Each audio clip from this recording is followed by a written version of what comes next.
Yo, what up guys? Welcome to Game Over Entertainment. My name is Trey and today this is my recap video of Walking Dead Season 2 DLC that may or may not be.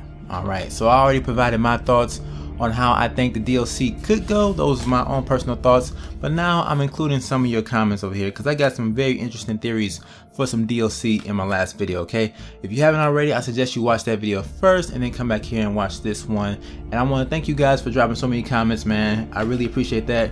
I read them all and it was a joy reading them, okay? But let's go ahead and get into these other theories, alright? So the main one I got most requested was a Kenny DLC, talking about the time that transpired between Kenny and his situation in Savannah and where he ended up with Sarita, Walter, and the Winter Lodge, okay, where we found him in Season 2. Alright, so a lot of things can happen right there. A 6-month time skip, a nice growth of facial hair, and Kenny going through a serious ordeal, life or death ordeal. Alright, so at the end of Season 1, Kenny could end up two ways. He either trying to save Ben down there, he goes down to Ben and he gets overrun by a herd and he runs away. Okay, and then we don't see him. And then other situation is when Christa drops into the skylight of a building. Kenny goes down to help her up and he boosts her up there, but he cannot get back up there. He has to look like he's being like hoarded by a little herd of walkers, so that doesn't look good either. But somehow he made it out of that and we see him in Season 2. Alright, if I recall correctly, I think Sarita said she found, when she's the one who found Kenny, and he wasn't in the best of condition, okay? He wasn't like, I think the man was basically losing his sanity. The point where Kenny is right now is he's probably doing way better than he was by himself in Savannah, cause I'm pretty sure he's probably held up in a tight location, unable to get out. I'm surprised he survived at all, first off, but he made it out of there. And the DLC will be very interesting to see how that happened, you know, how they met, how they came to the Winter Lodge, because it's not very close, Savannah and where they were when we found them, and their relationship, Kenny and Sarita's relationship developing into love, you know, that love relationship that they had.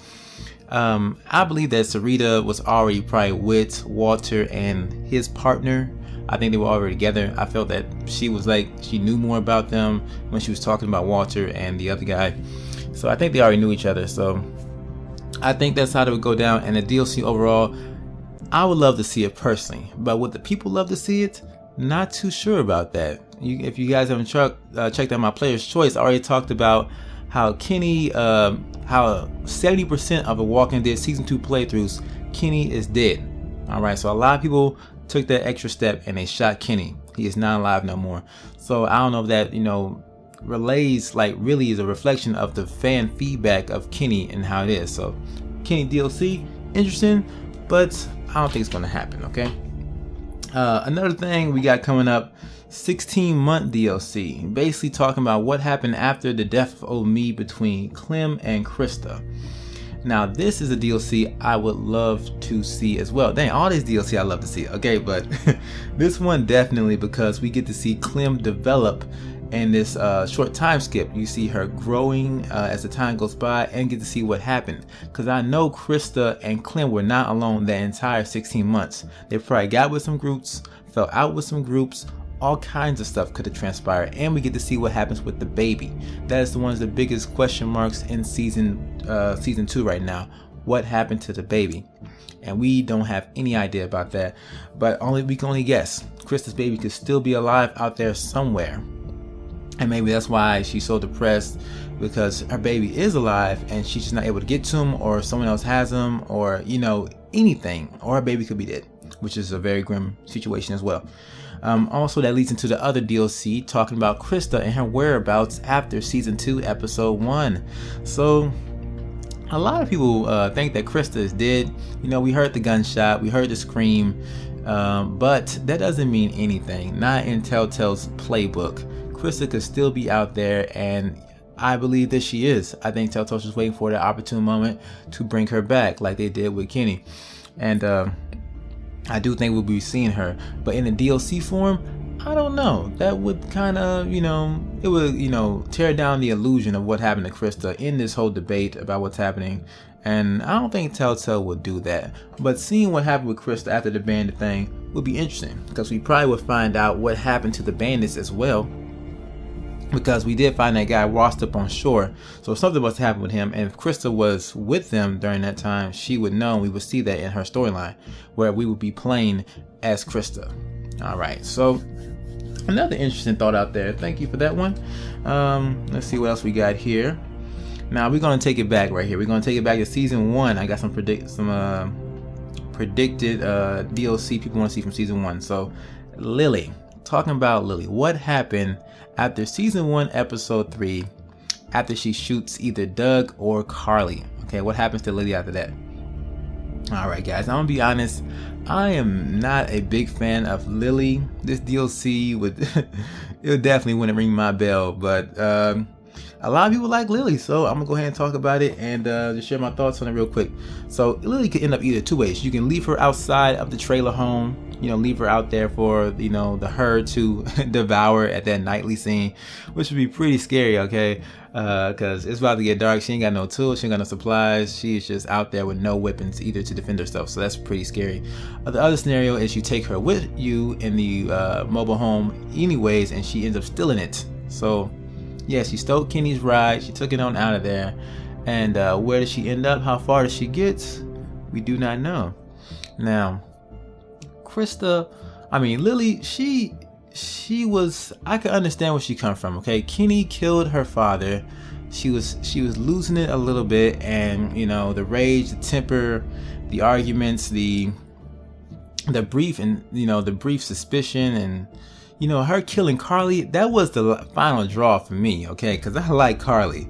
Carly was a badass, especially with that gun. She was good, and Lily just killed her cold-blooded, and I just can't forgive her for that. But a Lily DLC, telling the whereabouts of Lily, interesting, but not for me, personally. Alright, we go take it back again. Season 1 still up in there. I got some word on the grapevine about Molly DLC. Talking about what happened to Molly after she leaves Lee in season 1 episode 4. Okay, where does Molly go? What does she do? What happens next? We don't know. Okay, so another question out there. But Molly, she is a determinate character. There is a scenario where she can die in season 1 episode 4.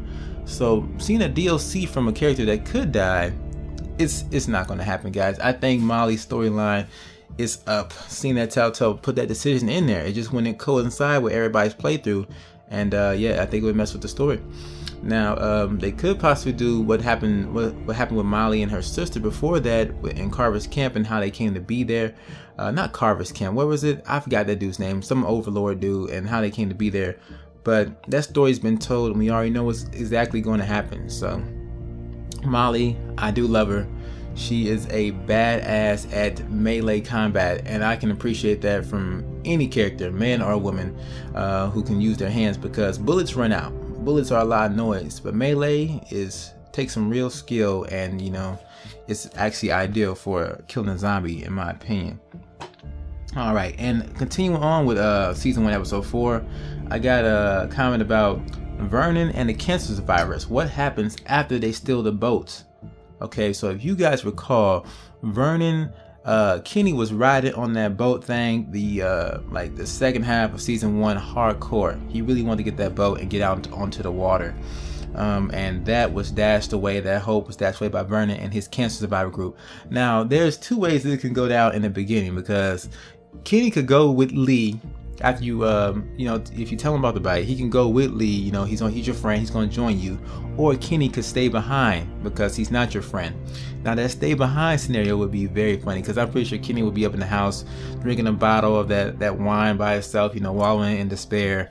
And then Vernon's group would creep up on him, fright, knock him out. I think they locked him in the shed. So seeing them overpower Kenny would be a hilarious scene. I would love to see that happen.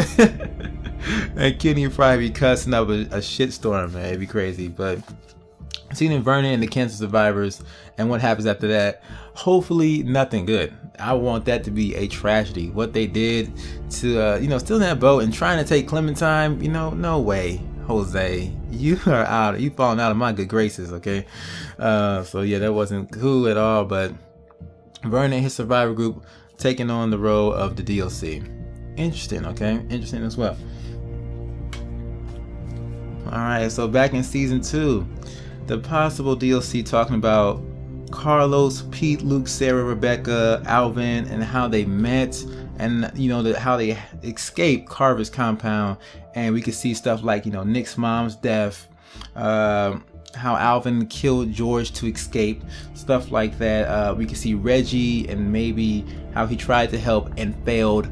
We could see Bonnie and incorporation of the other 400 Day characters and how they came to be at Carver's camp, and seeing Carver's, because I'm pretty sure Carver started off as a regular man with the right good intentions, and he slowly, you know, the apocalypse can wear down on people, okay?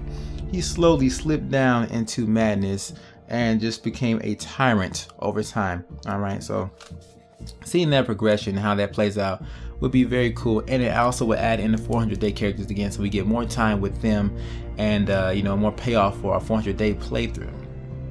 All right, but it would be very bland if none of your characters actually made it to Carver's camp in 400 days. Then that would be out of the question. But seeing those events, it would be cool. It would be cool, you know, get to spend more time with all these guys. All these guys are dead. All the guys from season 2, episode 1 in the house are gone. Okay, they are no more.